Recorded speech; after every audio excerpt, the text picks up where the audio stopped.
Siendo las 19:35, vamos a dar inicio a este webinar.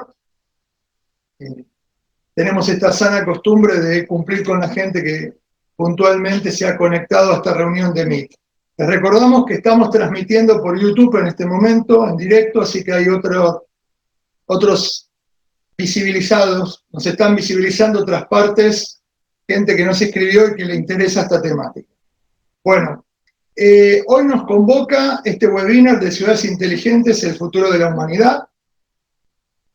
Este webinar, como ustedes saben, es el último webinar del año que organiza Ingenieros en Acción. Esta vez nos acompaña el ingeniero Osvaldo Heredia, que no solo es parte de la organización y dirección de Ingenieros en Acción, sino también pertenece al Centro de Ingenieros Tucumán, que es el coorganizador de esta actividad. Así que, buenas tardes, Osvaldo, te estoy viendo en pantalla, que estás allá en San Miguel de Tucumán, en nuestro querido Jardín de la República.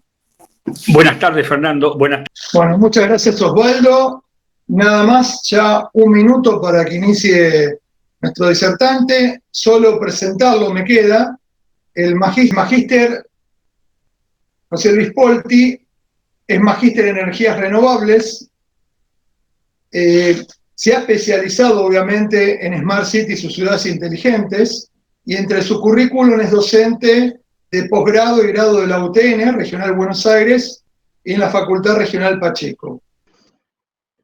Bueno, dentro de los bloques temáticos que vamos a ver hoy está la presentación que desarrollaron muy bien Osvaldo y Fernando. Vamos a tener una parte en la cual vamos a hablar de la evolución y las proyecciones que hay a nivel mundial con la problemática que tenemos nosotros con el medio ambiente. En un segundo bloque vamos a entrar en los conceptos de Smart City. Dentro de estos conceptos vamos a ver algunos ejemplos de implementación, no solamente en el mundo, sino también en Argentina, y después, bueno, haremos unas conclusiones.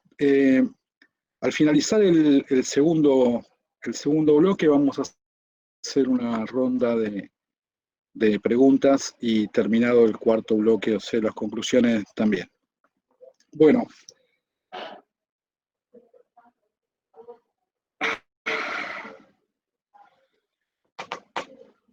Evolución de la problemática mundial.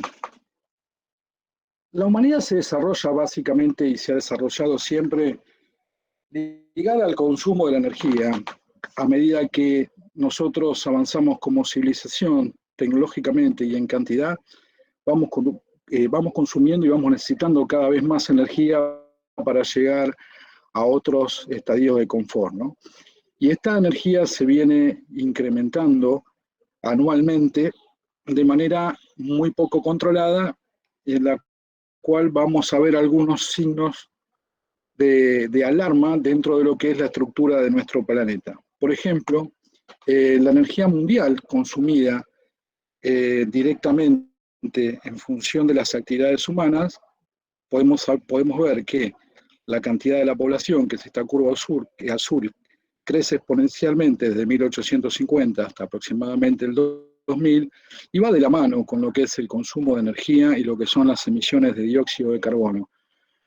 Hay algunas teorías que también indicaban, cada vez son menos, que el aumento del dióxido de carbono en la atmósfera se podía deber también al inicio de algún tipo de era glaciar, pero después vamos a ver que los valores actuales son muy superiores a estos valores. Entonces, podríamos decir que la variación de energía, del consumo mundial de energía entre el año 2016 y 2017 creció un 2,2%, hablando siempre de energía primaria. Decimos, bueno, conscientes ya para la variación de energía primaria en el 2018, ¿no? y el incremento, perdón, con el 2017 del 2,2%, podríamos prever que hay algún tipo de desaceleración en lo que es el consumo de energía primaria. Bueno, no es así. El año posterior, estamos viendo las estadísticas, ¿no? del 2018 2019 vemos que el consumo mundial, lejos de bajar, aumentó un 2,9%, o sea que la aceleración sobre la necesidad de energía cada vez es más rápida.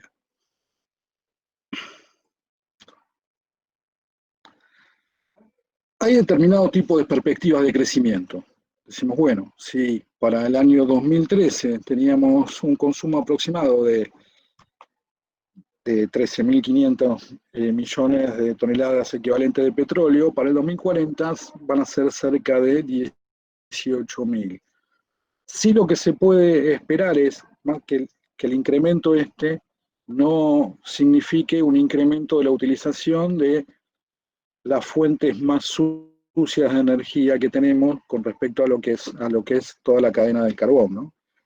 Entonces, se observa una disminución del carbón, aumento del consumo del gas natural, se espera también una disminución del consumo de petróleo, sí que se utilice más energía hidroeléctrica, más energía nuclear y una fuerte penetración de energías renovables que pasarían del 1% de la matriz en el 2013, se espera que lleguen a un 5% de la matriz en lo que es el año 2040.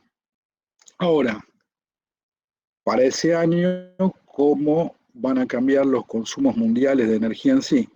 Bueno, los países que están más desarrollados se prevé que tengan una disminución de los consumos de energía primaria para el 2040, como es en Europa, Estados Unidos y Japón. Pero el resto de los países, sobre todo se espera un alto crecimiento de India, no va a ocurrir lo mismo y van a necesitar mucha más energía de la que están utilizando actualmente. Entonces, dentro de la Tierra hay un efecto invernadero. Este efecto invernadero lo que hace es aumentar la temperatura media de la Tierra en 33 grados. Es un efecto natural, el efecto invernadero no es bueno ni es malo. Sin el efecto invernadero prácticamente no podríamos vivir porque pasaríamos de una temperatura del planeta promedio de 15 grados a una temperatura de menos 18 grados. ¿Qué pasa con el tema del cambio climático? Bueno, el problema son los gases de efecto invernadero que venimos generando nosotros como especie en los últimos 250 años, que superan ampliamente los niveles de los últimos 800.000 y quizás más también en cantidad de años. ¿Qué pasa con esas emisiones que hay de dióxido de carbono? Bueno, lo que pasa es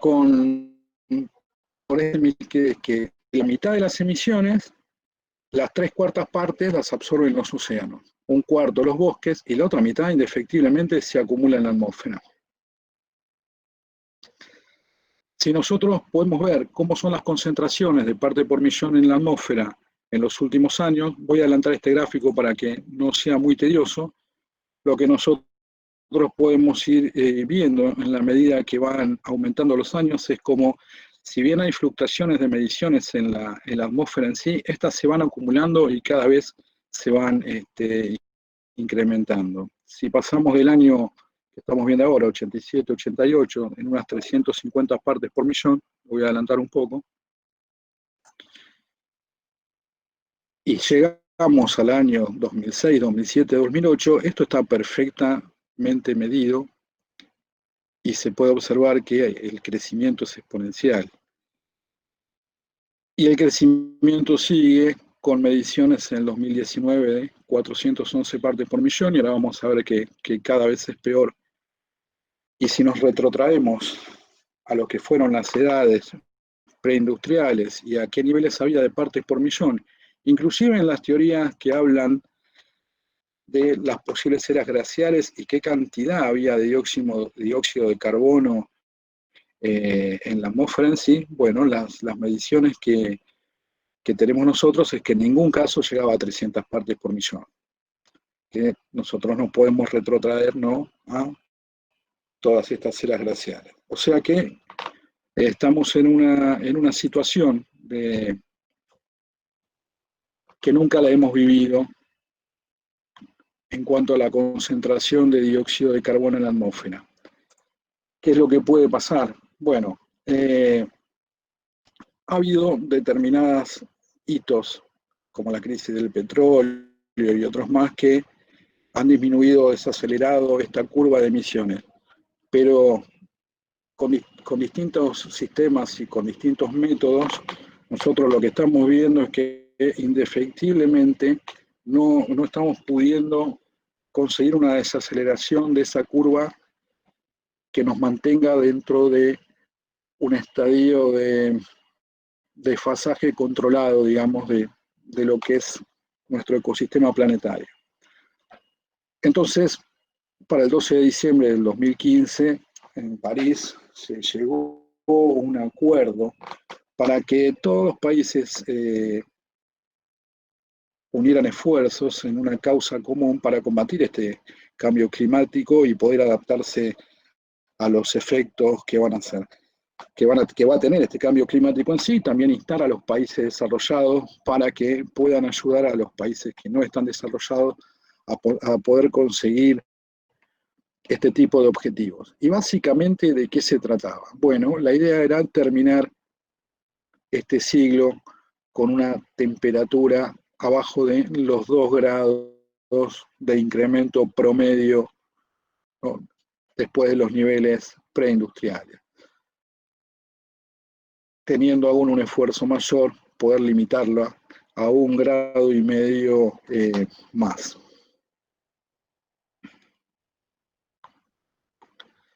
Entonces, objetivo central: mantener el aumento de la temperatura media mundial debajo de estos 2 grados a los niveles preindustriales. De ser posible, limitar este aumento a 1,5 grados. Hay que llegar a que las emisiones de dióxido de carbono a nivel global sean máximas cuanto antes y de ahí en más empezar a bajarlas. Realmente hoy no tenemos un techo seguro de cuándo van a ser máximas y en qué valores van a estar. Y después de poder lograr esto, de llegar al pico, bueno, hay que analizar cómo hacer para rápidamente bajarlas, a ver si se puede llegar a un equilibrio entre las absorciones y las emisiones en la segunda mitad del siglo para no seguir trasladando este problema. Se presume también que la evolución tecnológica nos va a permitir poder desarrollar más rápido este tipo de objetivos, ¿no?, de poder llegar a lograr este tipo de objetivos.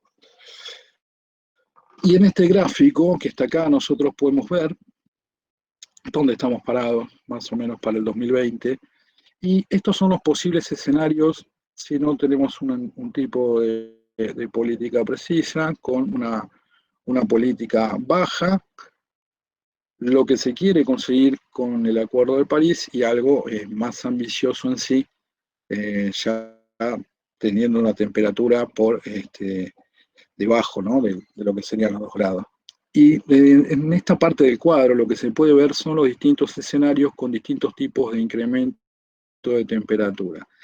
El último dice más 4 grados, hay algunos estudios que hablan de 6 y más, y los efectos que se producirían son variados según cuáles sean los métodos de modelación y otro tipo de métodos que se usan para el estudio, pero el daño es exponencial por cada grado de temperatura.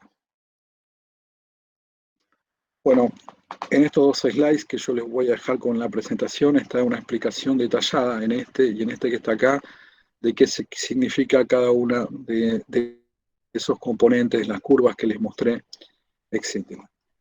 Entonces, bueno, otra cosa es ver, bueno, qué tipo de emisiones, qué cantidad de emisiones tiene cada país, ¿no? En cuánto se va a comprometer cada país. Nosotros nos hemos comprometido dentro del grupo del G20 a reducir nuestras emisiones, que aproximadamente están en un 0,7% de las emisiones globales. Sin embargo, esas emisiones globales en el año 1960, cuando empieza este gráfico, que también lo voy a adelantar, pero puede reflejar que prácticamente Estados Unidos se llevaba gran porcentaje de lo que era el mundo, lejos del resto del mundo industrial, seguido por Gran Bretaña. En la medida que los años empiezan a transcurrir, llegamos aproximadamente a los años 70, donde ya China, si bien no tenía la capacidad de emisiones de Estados Unidos, era el segundo país. Esto se va revirtiendo ya hacia los años 90, a mediados de los años 90, las emisiones que empieza a tener China son significativas con respecto a Estados Unidos, ya no hay tanta diferencia, las emisiones obviamente crecen en todo el mundo, y para mediados de los años 2000, más exactamente para el año 2005, se produce un cambio en el cual Estados Unidos pierde el lugar de preponderancia de ser el país que mayor emisiones genera y China pasa a hacerlo a partir del 2005. Sin embargo, esta evolución sigue y para el año 2015 nosotros ya podemos ver que China tiene el doble de las emisiones que tiene Estados Unidos. Este video lo refleja hasta el año 2017. Bueno, cómo se miden estos datos? Bueno, hay un observatorio en Mauna Loa que hace muchísimos años que desarrolla esto, y lo que nosotros podemos ver con este tipo de gráficos son las variaciones de las mediciones de parte por millón con estacionalidad anual y el trazamiento de la media anual, y se ve claramente cuál va siendo el incremento en sí. Entonces, si hacemos un acumulado donde existan solamente las trazas de las medios anuales, lo que estamos viendo es esta recta de incremento, que lejos tiene que ver con lo que habíamos visto de la pendiente que tendría que tener esa curva si queremos llegar a lo que hablamos en el Acuerdo de París. Por ejemplo, el promedio de crecimiento entre el año 2010 y 2019, o sea, la década pasada, fue de 2,423 partes por millón. Eso es el promedio de incremento anual. Hay fluctuaciones anuales, obviamente, por eso las medias se toman por día. El año pasado, para mayo del año pasado, se llegó a un pico histórico, récord de mediciones de 415,39 partes por millón. Un récord estacional, pero récord al fin. Y bueno, se pensaba, ¿no?, que con el efecto de la pandemia, que quizá lo veamos reflejado el año que viene o en algún otro momento, las mediciones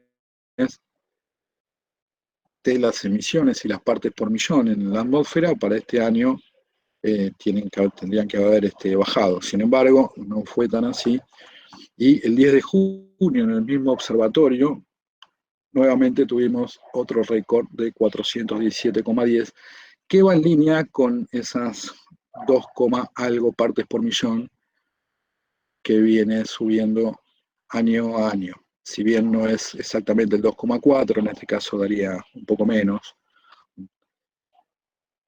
lejos de disminuir las mediciones iniciales, que sigue creciendo. No tanto, y sigue creciendo en un estado donde muchos estimábamos que con la pandemia se podía observar otra cosa. En este gráfico que estamos acá podemos ver el promedio semanal de partes por millón de esta semana, o sea, bueno, de la semana del 6 al 13, en realidad la semana pasada, que fue de 413,39 partes por millón. Y si vamos a la semana de hace un año, fue de 411 partes por millón. Y si vamos a la misma semana de hace 10 años, era 389 partes por millón. Esto es como para que vean que hablar del cambio climático también se puede respaldar con datos duros que avalen este tipo de planteamiento, ¿no? Bueno, entonces, ¿cómo vamos a hacer? La idea es que entonces lo que tenemos que hacer es hacer un cambio de la matriz energética. No podemos seguir incrementando las partes por millón, y no podemos, de dióxido de carbono en la atmósfera va a levantar la temperatura del planeta, y hasta donde todos sabemos tenemos un solo planeta. ¿De qué forma podemos hacer eso? Bueno, incorporando distintos tipos de energías. Vimos que en uno de los planteos iniciales se quería pasar del 1% de energías renovables dentro de la matriz energética mundial al 5% en el 2040. Y en este sentido, ¿qué se está haciendo? Bueno, las proyecciones que hay de cómo fue evolucionando la tecnología de las energías renovables la vemos representado acá en esta recta de color naranja. Se están incrementando año a año. El gas se mantiene y fluctúa, el carbón se está utilizando menos, pero igual se utiliza muchísimo, y la parte de hidronuclear también van a acompañar. ¿Cómo son los acumulados y cómo son las proyecciones acumuladas de distintos tipos de energías renovables? Bueno, están representadas en este caso, todo lo que se ve en celeste en el acumulado corresponde a eólica, lo que está en amarillo corresponde a solar y después a geotérmica o biomasa. Ahora, ¿esto se está cumpliendo o no se está cumpliendo?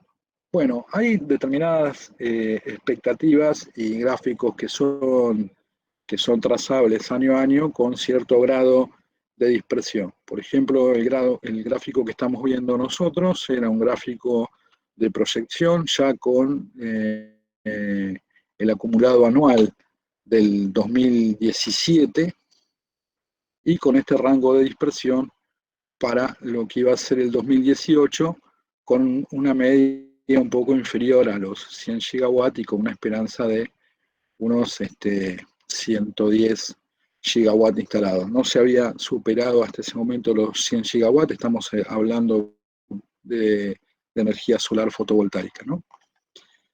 Bueno, lo que sucedió fue que sí, que se llegó, que se superó la expectativa media y se llegaron a los 104 gigawatts. La evolución que vemos con algún tipo de fluctuaciones es creciente hacia el 2018. Ahora puede ser que se haya amesetado esa curva. Bueno, para finales del 2018 el acumulado de la potencia mundial instalada fue de 505 gigawatts. Y la evolución es clara porque este es el acumulado mundial, esta tendencia que tenemos acá. Ustedes me podrán decir, bueno, pero siguió la tendencia. Es tan así, se puede seguir creciendo a ese nivel. Y bueno, el acumulado en el 2019 fue de 627 gigawatts. 115 gigawatts más que el año anterior, que se habían logrado 104, al otro año se lograron 115 gigawatts de energía. Esto hablando de energía solar fotovoltaica. Bueno, ¿y qué pasa con la energía eólica? Perdón, siguiendo con la fotovoltaica, algo que quería aclarar, que es importante, es del incremento total ese que vimos de año a año, esa variación en cantidad de gigawatt, China se lleva lo mismo que el resto del mundo. Entonces, si bien nosotros vimos que genera muchas más emisiones, ya que Estados Unidos, por las producciones que tiene, que es el país que más emisiones genera, también es el país que más instala en energía solar, que más produce en energía solar, inclusive lo mismo que el resto del mundo, como estamos viendo en este gráfico específico de lo que significa la energía solar. Vamos a la potencia mundial instalada y acumulada eólica en el 2018, era de 591 gigawatts. Podemos ver la recta de crecimiento, lo que vemos en los segmentos que están acá arriba son los incrementos anuales en cantidad de gigawatts. Y vemos que se siguen manteniendo, eran 591 gigawatts en el 2018 y pasamos a un acumulado de potencia mundial para el 2019 de 651 gigawatts. O sea que las proyecciones son buenas y el mundo sigue instalando este tipo de tecnología. ¿Cómo se reparte esto dentro de todos los países? O sea, ¿qué países son los que más instalan e invierten? Nuevamente China produce en este caso más que más que todo el resto del mundo junto, ¿no? Porque en total entre Estados Unidos y el resto del mundo se llevan unos 20 gigawatts, mientras que China tiene 27 casi. O sea que se cumple lo mismo que para la energía solar fotovoltaica. Son los que más emisiones generan, también son los que mayor cantidad de energías renovables le dan a todo lo que es su matriz energética. Otro factor no menos importante que produce emisiones, hasta ahora vimos que necesitamos energía, que las energías fósiles generan dióxido de carbono y que las vamos a suplir con algún tipo de salto tecnológico, vamos a tener que poner otro tipo de energías, en este caso solar y eólica, y hay otros tipos más de energía, bueno, vimos biomasa, hidráulica, etc. Pero mucho de ese combustible fósil que se produce se consume para el transporte. Es una de las principales causas de emisiones en sí. Estos son todos estimados, depende de la fuente. En este caso se prevé que para el 2025 existan en el mundo unos 50 millones de vehículos eléctricos, llegando a casi 300 millones para el 2040. Obviamente vamos a tener que conseguir esa energía de forma limpia para poder ver el impacto dentro de lo que es nuestra generación de dióxido de carbono hacia la atmósfera. Otro factor no menos importante son los empleos. En este caso lo que estamos viendo acá, este gráfico de 10 millones de empleos, eran empleos directos al 2017, no toma en cuenta empleos indirectos y la tasa de crecimiento que esto ha traído. Este año es un año particular, básicamente para sacar fuera de estadística en muchas cosas, pero la cantidad de empleos directos en renovables no han disminuido mucho. Bueno, después del panorama alentador que describí, en el año 2013 se crea el Día Mundial de las Ciudades, un 31 de octubre, y vamos a un par de reflexiones más que ya no tienen que ir directamente con lo que estábamos hablando de la energía en sí, sino que nosotros tenemos ahora una población mundial aproximadamente de 7.700 millones de personas, ¿no? Y se calcula que aproximadamente 4.000 millones de personas viven en las ciudades. Ahora, para dentro de 30 años, la población mundial se estima que va a ser de 9.700 millones de personas. Pero también que el porcentaje de gente que vive en las ciudades va a aumentar. O sea, ahora estamos en un 54% aproximadamente, y esto se va a incrementar hasta un 70%. O sea que serían aproximadamente 6.790 millones de personas. ¿Y a qué voy con esto? A que ahora en todas las ciudades del planeta viven 4.000 millones de personas. En 30 años vamos a necesitar que esas ciudades puedan asimilar 2.790 millones de personas más que las que actualmente vivimos en ciudades. La tendencia a la urbanización es mundial.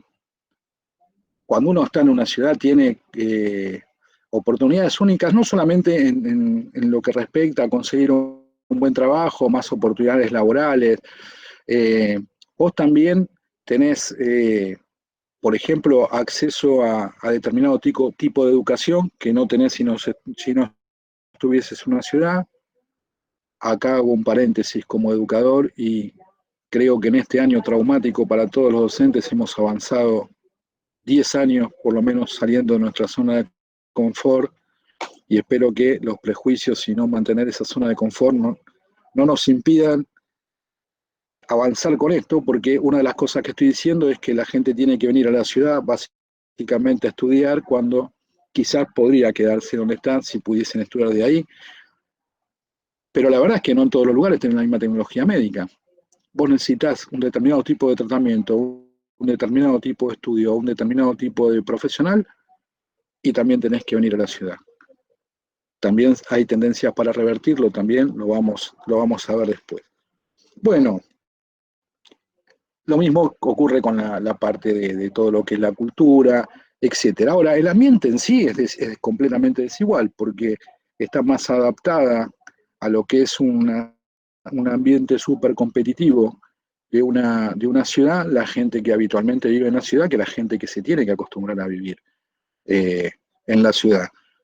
Y si todo esto no está planificado, absorber esa cantidad de energía, de gente, perdón, que vamos a tener que hacer en 30 años, va a ser traumático bajo todo punto de vista. Entonces, las ciudades ocupan aproximadamente el 3% de la superficie del planeta, pero consumen el 75% de la energía de todo el planeta.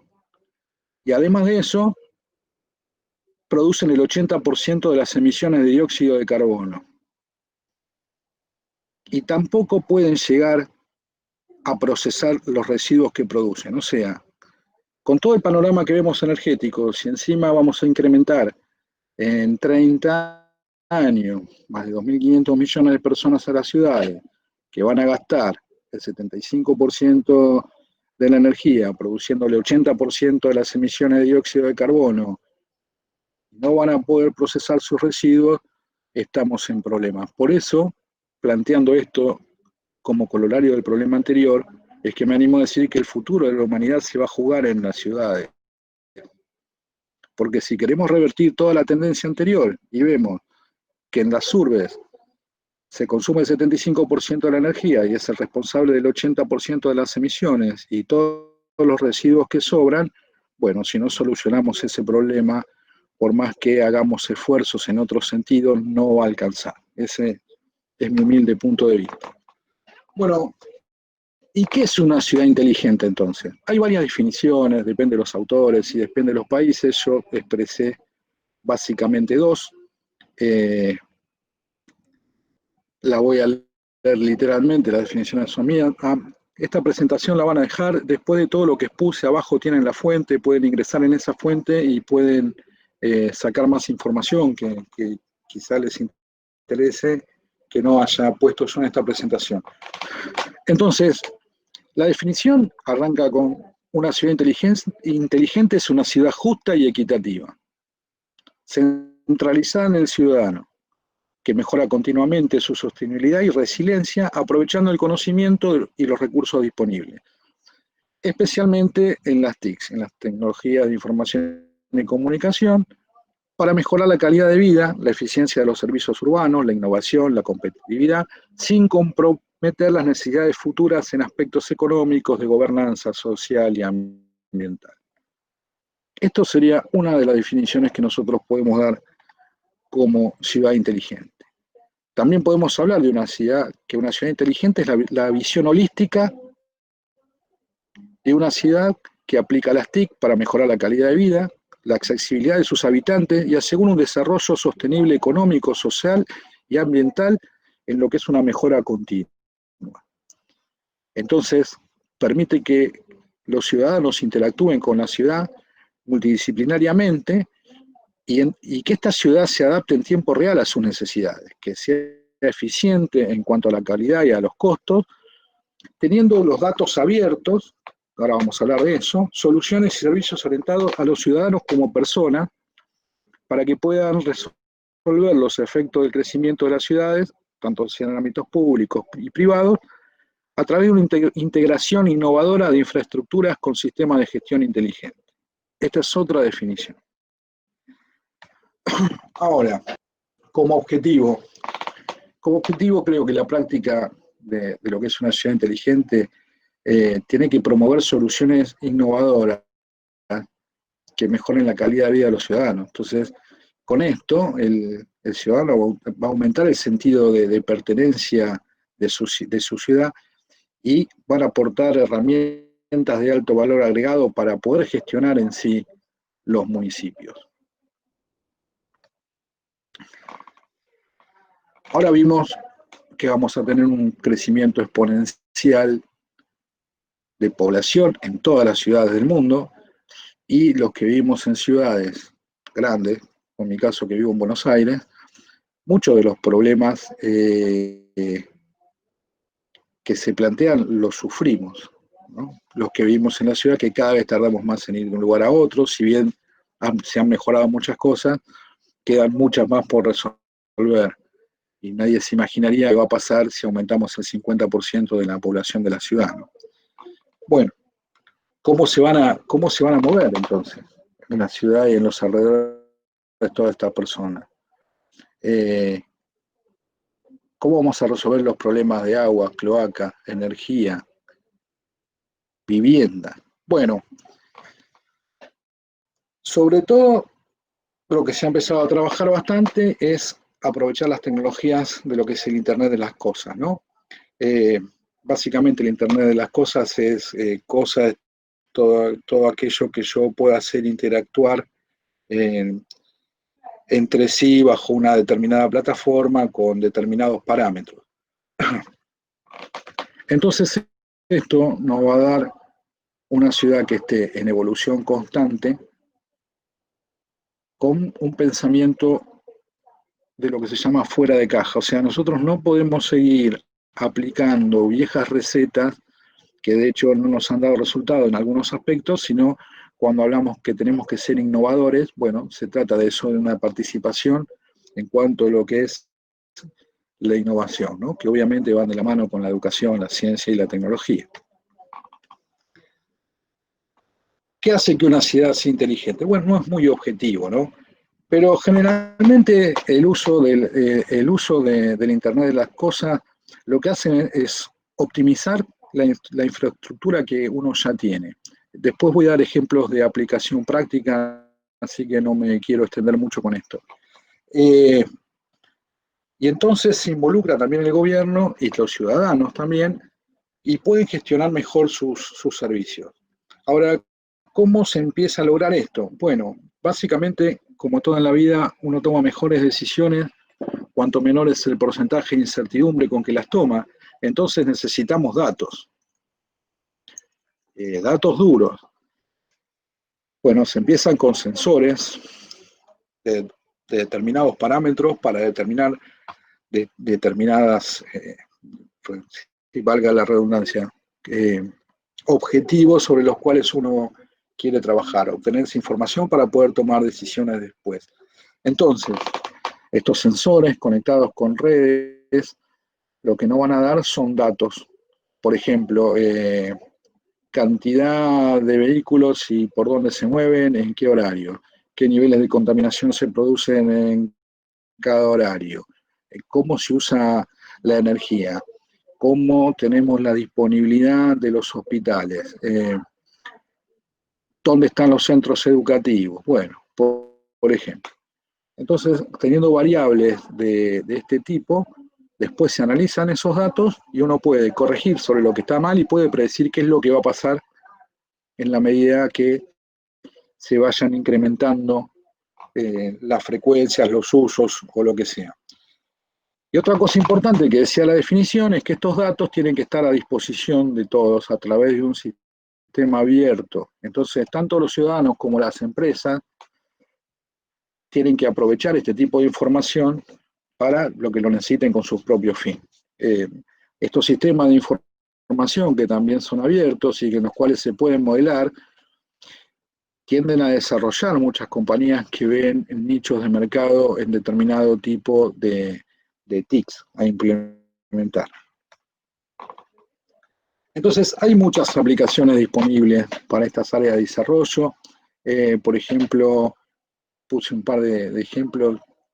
Telemedicina, algo de lo que hablaba antes, ¿no? El tema de la telemedicina, salvo que sea un tratamiento físico, quizás hasta la parte de diagnóstico se pueda hacer de forma remota, como se puede hacer ahora la atención de alguien que está en una mina y no tiene ahí un centro médico disponible que lo tiene a kilómetros. Hay un tema también de reconocimiento facial, o sea, lo que es el mapeo criminal, ¿sí? Que ayuda en muchos países del mundo a a reducir todo el tema de inseguridad, porque se detecta a la gente y se la puede detener. Consumo racional de los recursos que tenemos. Yo mi opinión es que somos un país pobre, entonces tenemos pocos recursos y esos recursos los tenemos que optimizar. Con sensores volumétricos uno puede saber cuándo los contenedores adquirieron ya determinado nivel de utilización como para que tenga que pasar el camión recolector y sacarlo. No es necesario que pase todo el tiempo moviendo todos los contenedores. Sabiendo qué sensores están aplicados y que no, se pueden cambiar rutas y se pueden cambiar recorridos también. Bueno,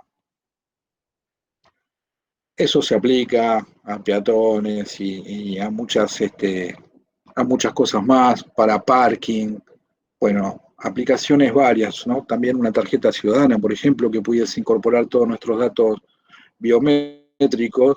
Se han avanzado en cosas, por ejemplo, bueno, la tarjeta SUBE que nos permite tomar cualquier tipo de transporte público, hace años no estaba, se digitalizan también determinados tipos de documentos. Esto está basado en el ciudadano, en hacerle la vida más fácil al ciudadano en sí. Ahora, pensar en esto, en una ciudad que sea global, inteligente, inclusiva, que sea eficiente y sustentable, sí o sí nos lleva a una planificación. O sea, nosotros tenemos que tener una planificación de a dónde queremos ir y soy reiterativo esto, que aunque parezca que es obvio, nosotros no tenemos como país muchas políticas trazables en el tiempo. Entonces hay cosas que parecen obvias pero que no son tan obvias. Entonces cuando se planifica, estamos planificando a décadas con pasos a seguir y tenemos que ir relevando datos constantemente para corregir sin perder de vista cuál es el objetivo. O sea, yo puedo hacer una planificación de infraestructura y un ordenamiento territorial, y también tengo que ver cómo lo voy a financiar para que no sea algo utópico. Porque estamos hablando específicamente de lo que es una ciudad, pero después, una vez que tenemos esto y empezamos a desarrollar de esto dentro de una ciudad, lo vamos a trasladar a una región, porque las ciudades interactúan y las regiones también, y cada vez se hace más grande. Entonces, estrategias sobre comunicación, una economía que sea dinámica, donde nosotros podamos tener el acceso a insumos, productos, capital humano, todo eso, al estar digitalizado, es mucho más fácil. Tener en cuenta, por supuesto, la cultura. Es fundamental la participación del ciudadano. Si el ciudadano no participa, todo esto no puede funcionar. Y acá vuelvo a una de las preguntas iniciales, que era que sí, hay que empezar a educar desde el primer nivel en todo esto, ¿no? Teniendo siempre claro que queremos mantener el medio ambiente. Y después, bueno, sigue obviamente con algo que ya vimos, que es el pensamiento fuera de caja, porque toda dificultad, toda crisis también es una oportunidad. Y anticiparse, con todos los datos que ya tenemos y sabiendo la evolución, nos tenemos que anticipar a los problemas y solucionarle la vida a los habitantes de las ciudades en sí. Hay 8 temas que básicamente se repiten en casi todas las ciudades inteligentes, si bien ninguna receta es mágica y es sacable es traspolable desde una región a otra y de una ciudad a otra, porque hay factores siempre que influyen en la misma y que hay que adaptarla, pero hay ejes de trabajo como es la movilidad, la atención médica, la seguridad, el recurso del agua, de la energía, el compromiso de la comunidad, el desarrollo económico, accesos a la vivienda y la gestión de los residuos.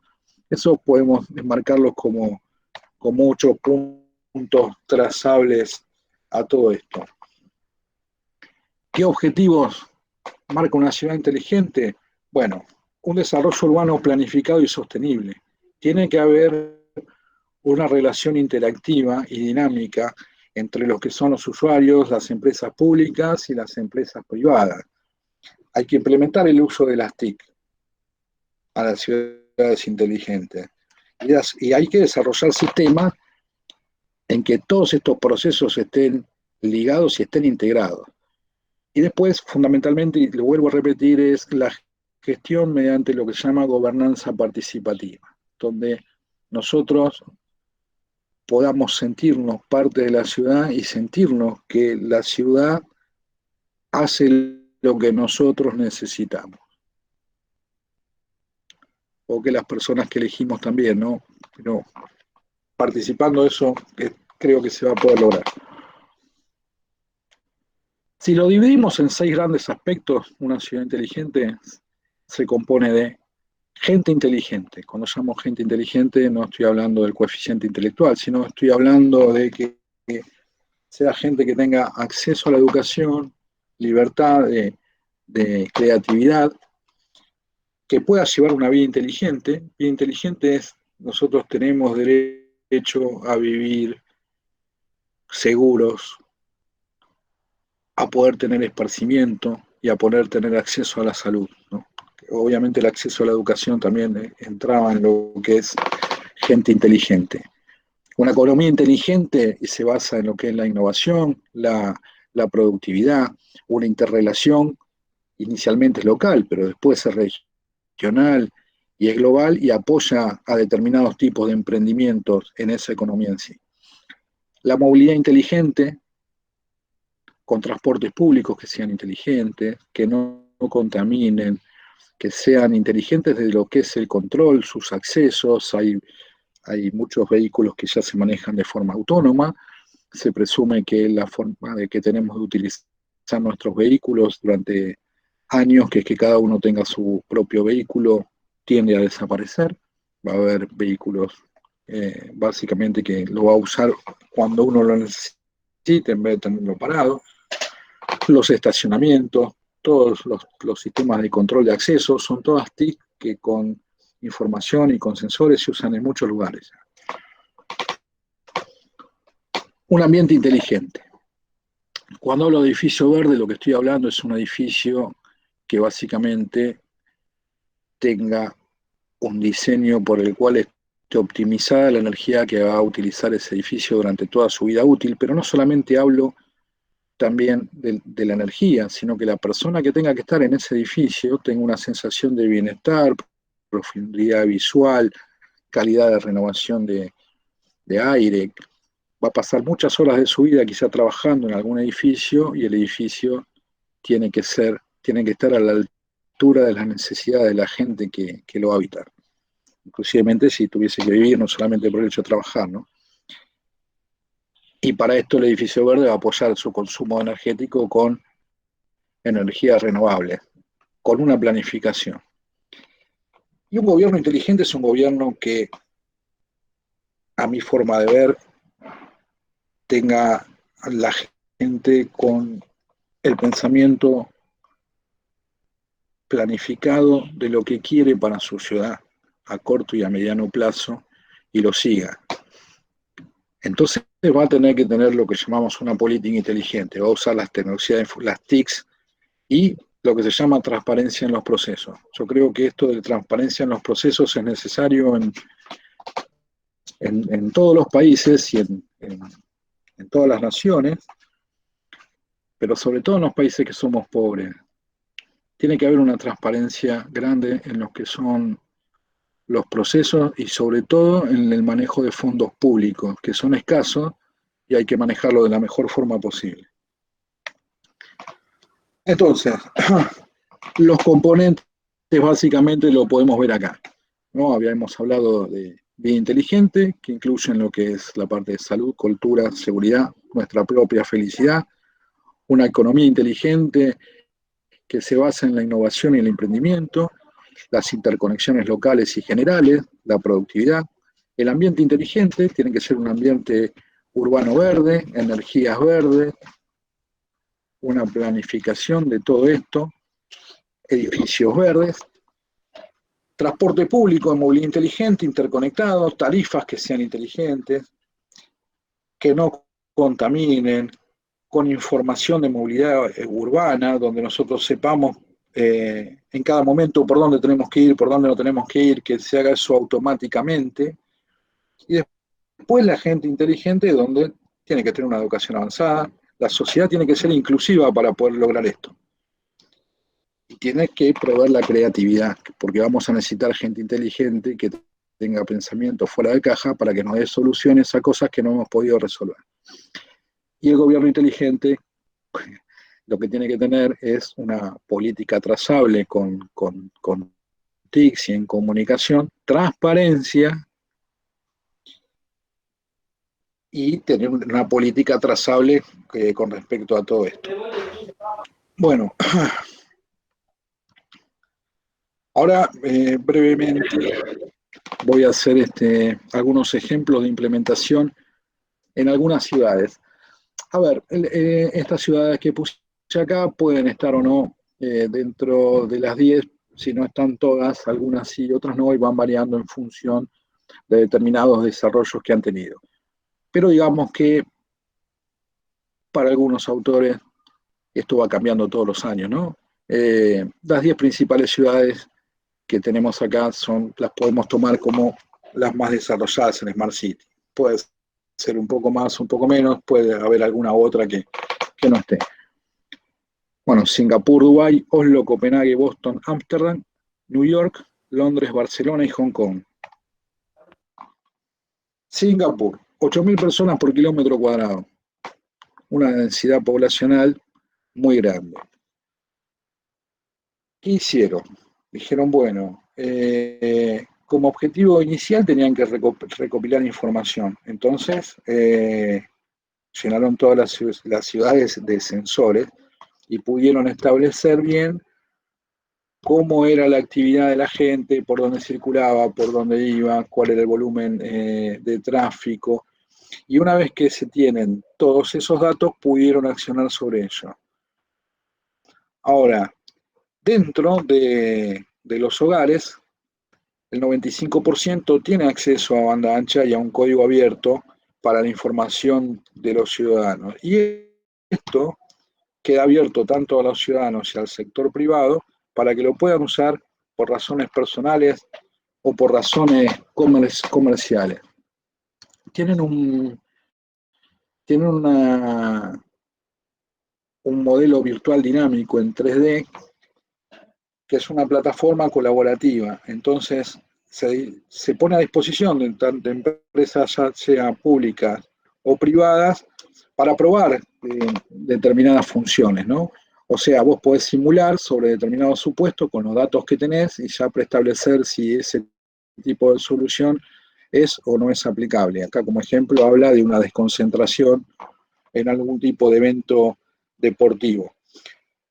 Y lo que están trabajando es que, como el 80% de las personas viven en viviendas que son públicas, lo que están trabajando ahora es cómo hacer para tener determinados tipos de tecnologías inteligentes para dentro del hogar ya poder trabajar con los sistemas de agua, de energía, y por ejemplo para poder monitorear a personas que son mayores. Entonces, todas estas tecnologías se van a incorporar mediante una planificación, ¿no?, entre el medio ambiente, los edificios y la vida de la gente. Otro ejemplo que hay es que los ingenieros analizan todo lo que es el recurso eólico y el recurso solar para diseñar dónde van a ubicar los nuevos edificios. Bueno, y para el 2022 planean implementar todo un sistema de iluminación inteligente, energéticamente eficiente para todas las vías públicas, ¿no? Y tener paneles solares instalados, por ejemplo, en 6.000 edificios. Bueno, Dubái también tiene muchas iniciativas que abarcan transporte, comunicaciones, servicios económicos, planificación y demás. Centralizó mucho la digitalización de todos los servicios que tenían, y ellos solamente de no usar papel ya tenían un ahorro aproximadamente de 245 millones de dólares, tiene un sistema de monitoreo de autobuses con inteligencia artificial que redujeron muchísimo los accidentes ocasionados por distracciones, fatiga, o sea, por lo que es el factor humano. Tienen comisarías que son autónomas, por ejemplo, o sea que uno puede ir a pagar algún tipo de multa o denunciar algún tipo de incidente y no tiene ningún tipo de interacción humana, o sea, tiene hasta comisarías de ese tipo. Tienen proyectos de alta tecnología, por ejemplo, construyeron un edificio de 10 metros de alto y 2.100 metros cuadrados con una impresora 3D. Y seguramente van a utilizar esa experiencia para seguir construyendo de esa forma. Bueno, y el proyecto conocido es el Hyperloop, que funciona como un tren de levitación. Como se entregan a veces en los supermercados que cierran las cajas con el dinero y va por un tubo, bueno, es algo así. Si quieren, pueden buscarlo.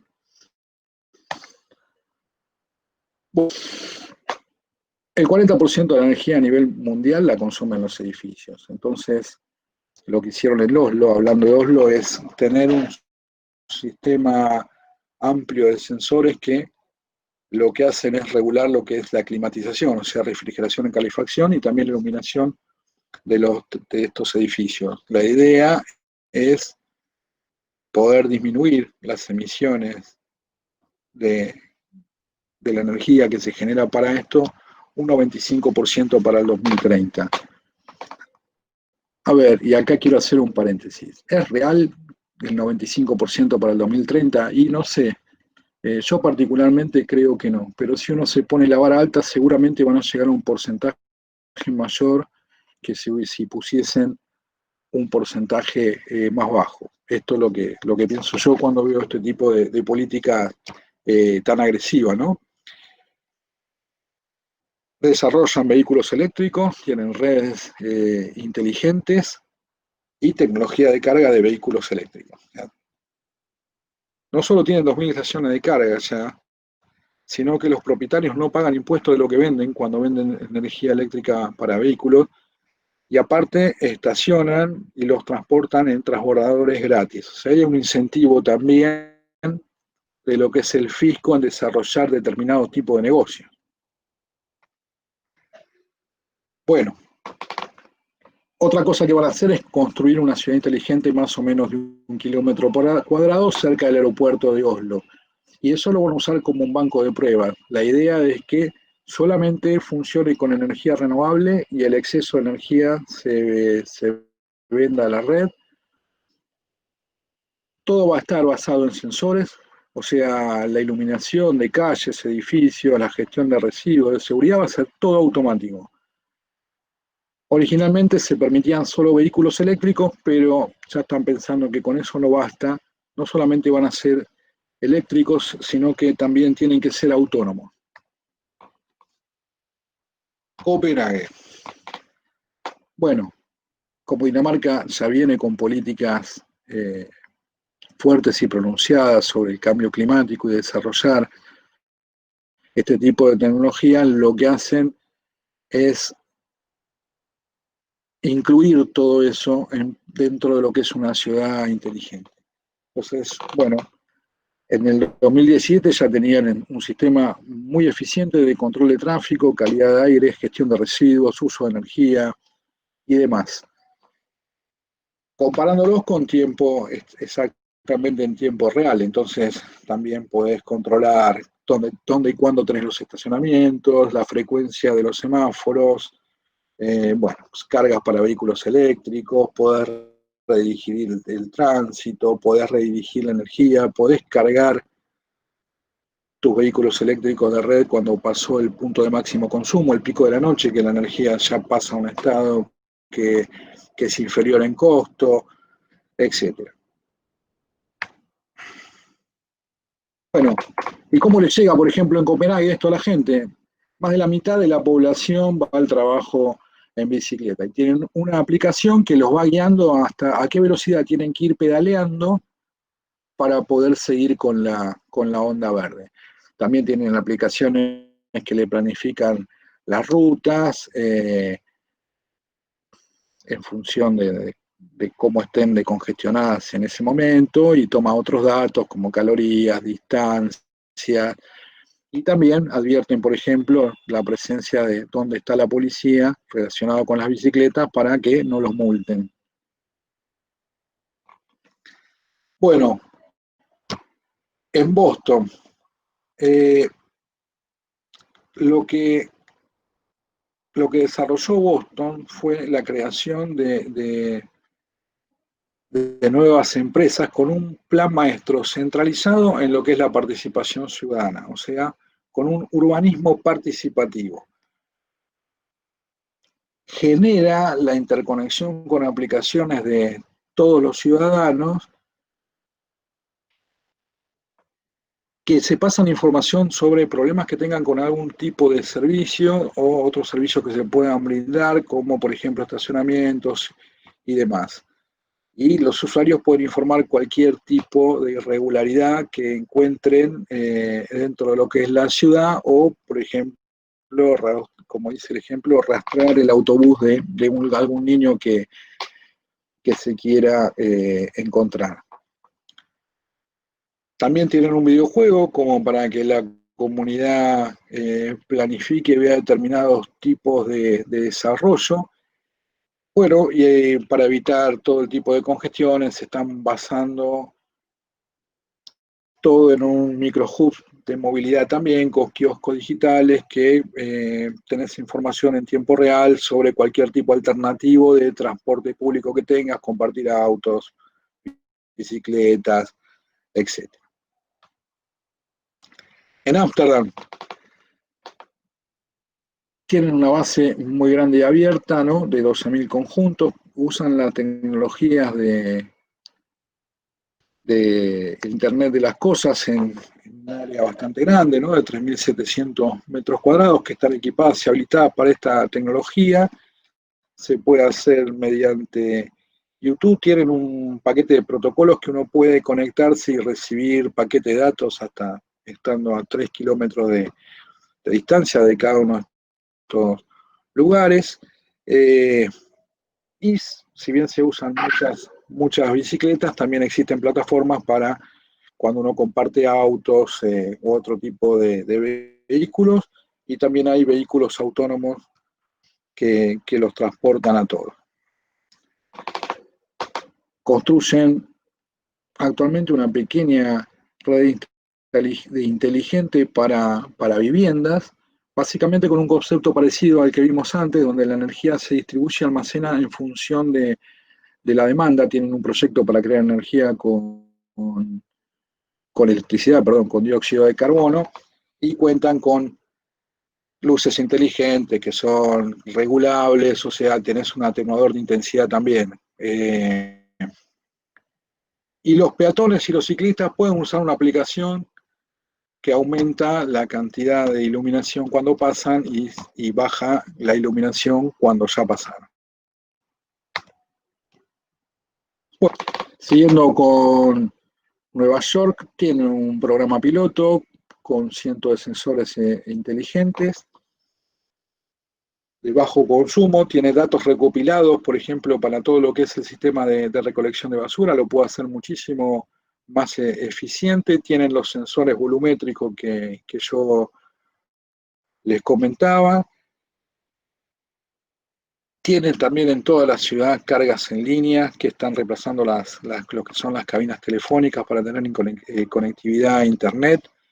Tienen un software también, un software de seguridad que tiene datos históricos de delitos, determinados tipos de modelaciones, y eso les produjo una marcada disminución de delitos violentos al poder implementarlo. Bueno, Londres tiene también una incubadora de nuevas empresas que desarrollen soluciones a lo que son problemas urbanos, y esto viene de poder hacer los datos públicos que sean lo más abiertos posibles. Toda esa red de sensores y toda esa información tiene que estar disponible al ciudadano común o cualquier empresa que ayude a resolver este tipo de problemas. Entonces, al tener toda esa información abierta, hay una interacción entre lo que es el público, la parte tecnológica y la parte académica. Trabajan también para proporcionar a una red de 5G y querían trabajar en tener acceso a Wi-Fi en todos los edificios públicos y en las calles gratuitamente. Bueno, en Barcelona, por ejemplo, se hizo la primera exposición mundial, el primer congreso en Smart City. Basan una ciudad autosuficiente de vecindarios productivos que se desarrollan a la velocidad humana dentro de un área metropolitana que no tenga emisiones y que esté hiperconectada. La ciudad, hace mucho que trabajan en esto, tienen sensores de todo tipo instalados en determinados lugares, sobre todo en los postes de luz, y con eso pueden ver la calidad del aire, la actividad de los peatones, cuánto ruido tienen, pueden atenuar o apagar las luces según sea necesario, en función de la radiación que tengan, qué época del día, monitorean el tráfico. Tienen los controles inteligentes volumétricos de los recipientes de basura, pero también funcionan con una aspiradora de desechos con almacenamiento subterráneo, porque así evitan los malos olores y disminuyen la cantidad de viajes de los sistemas de recolección que pueden ir a llevar más capacidad. Bueno, Hong Kong tuvo muchas inteligentes, se basa en lo que es un gobierno inteligente y una economía inteligente para el desarrollo de la ciudad. Tienen sensores de iluminación y están desarrollando también todo lo que es tecnología 5G. Tienen unos nuevos dispositivos con nuevas aplicaciones que se usan para poder observar todos los datos que están recabando estos sensores que son de pertenencia gubernamental. Entonces uno puede ver imágenes en tiempo real con determinado tipo de mapas, gráficos y todo tipo de información en distintos lugares para tomar una buena decisión de cómo transportarse, qué temperatura hay, qué tipo de precipitaciones, dónde hay parking. Bueno, a medida que lo vayan desarrollando van a ir agregando más datos también con respecto a lo que es la interconexión de todo ese tipo de movilidad con los autobuses, los trenes, etc. Bueno, algunas ciudades en la Argentina, son algunas, puede haber más, puede haber quedado alguna dentro, puede haber quedado alguna afuera. Podemos ver desarrollos de Smart City en Buenos Aires, Bahía Blanca, Córdoba, Mendoza, Reconquista, Rosario, Salta.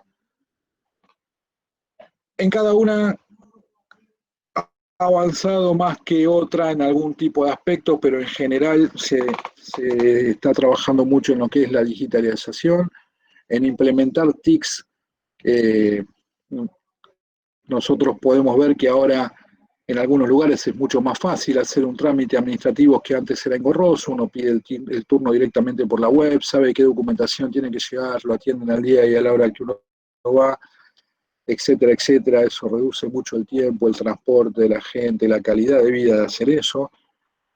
Hay sensores incorporados a lo que es el tránsito. Primero se cambiaron las lámparas de sodio por la iluminación LED, ahora se están pensando en muchos lugares también en hacer todo esto interconectado. La ciudad de Buenos Aires tiene parte de esto hecho. Mendoza ha desarrollado también, por ejemplo, de los primeros en desarrollar la parte de transporte público en forma urbana, y en sí todas estas ciudades han trabajado y han desarrollado distintos aspectos similares a lo que vimos antes de grandes ciudades. ¿Cuándo se van a destacar? Cuando tengan una planificación y sostenida en el tiempo y nosotros podamos integrar todo eso que venimos haciendo por separado, integrarlo en forma común. Ahora, ustedes me pueden decir, bueno, está bien, hablaste de Singapur, Hong Kong, Barcelona, nosotros no estamos en el primer mundo ni estamos dentro de los principales países asiáticos en cuanto a lo que es nuestro poder adquisitivo. Bueno, bien.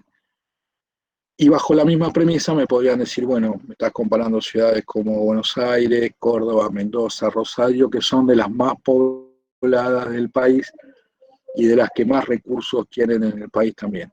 Entonces me quiero centralizar en algunas aplicaciones, por ejemplo, la de Reconquista.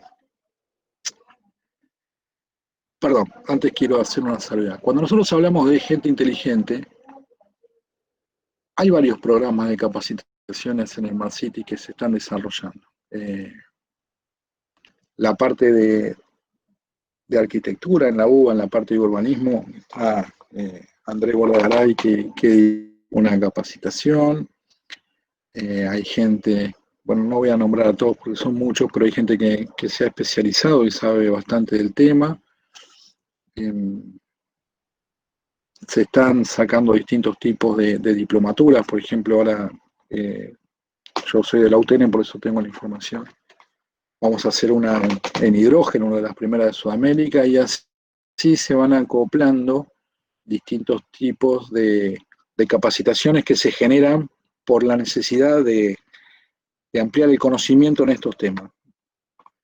Vamos al caso de Reconquista. Reconquista, de la ciudad que vimos ahí, es una ciudad que tiene una población aproximada de 110.000 habitantes, el norte de Santa Fe.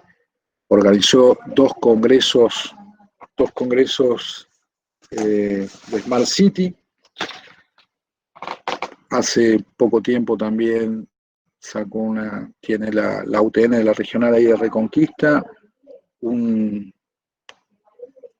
carrera terciaria de técnico en Smart City, y han hecho determinados tipos de desarrollos que vienen con una política ya sostenida hace varios años.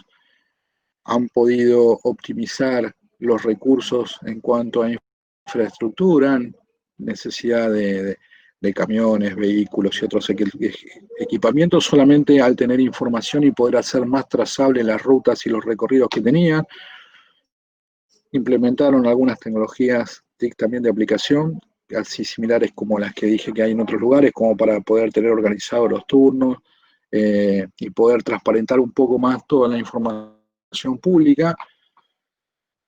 Y crearon también esta aplicación, que esto vino por el tema también de la pandemia, pero bueno, básicamente es una aplicación que tiene una función con un registro digital único de estadía. No hay ningún tipo de registro de papel, no hay ningún tipo de contacto físico con nada que se utilice para anotar, y evita una utilización indebida de los datos personales. Todos estos datos que estamos relevando, también hay un tema jurídico atrás que hablar con el tema de los Smart Cities. ¿Quién va a usar los datos y para qué? Por eso el tema de que sean realmente públicos. Entonces, ¿para qué se hizo esta aplicación? Para poder tener información en tiempo real y poder hacer un seguimiento de las personas que pueden haber tenido algún tipo de contacto estrecho con gente COVID positivo. ¿Para qué les sirve?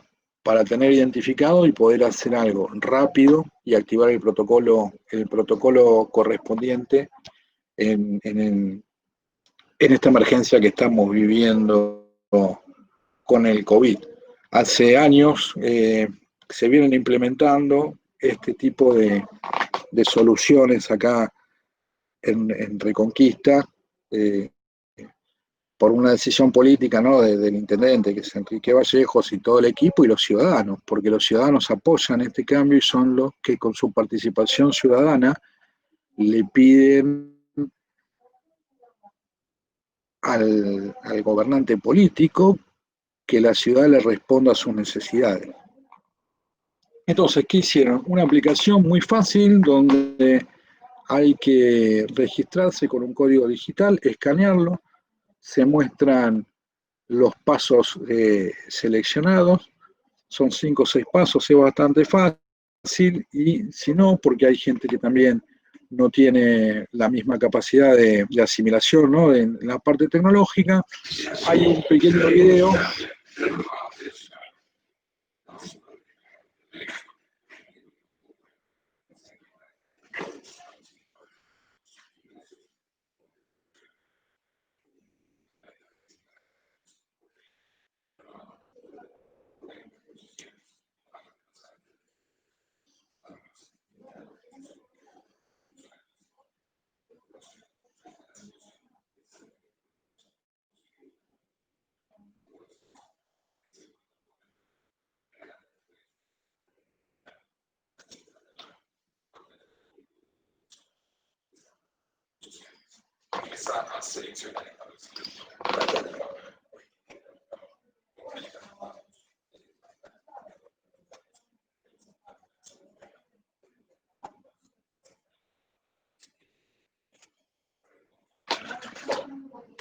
Bueno, básicamente lo que le quería mostrar con esto es que es un tema de utilizar, perdón. No, lo que le quería mostrar con esto es que básicamente es una decisión de utilizar soluciones innovadoras. Nadie sabía que íbamos a tener este problema de COVID. Y lo digo para que no se piense que solamente lo pueden hacer las ciudades ricas europeas o las grandes urbes argentinas que tienen más recursos. Esto puede ser trazable y se puede hacer en cualquier lado que se tome la decisión. Bueno,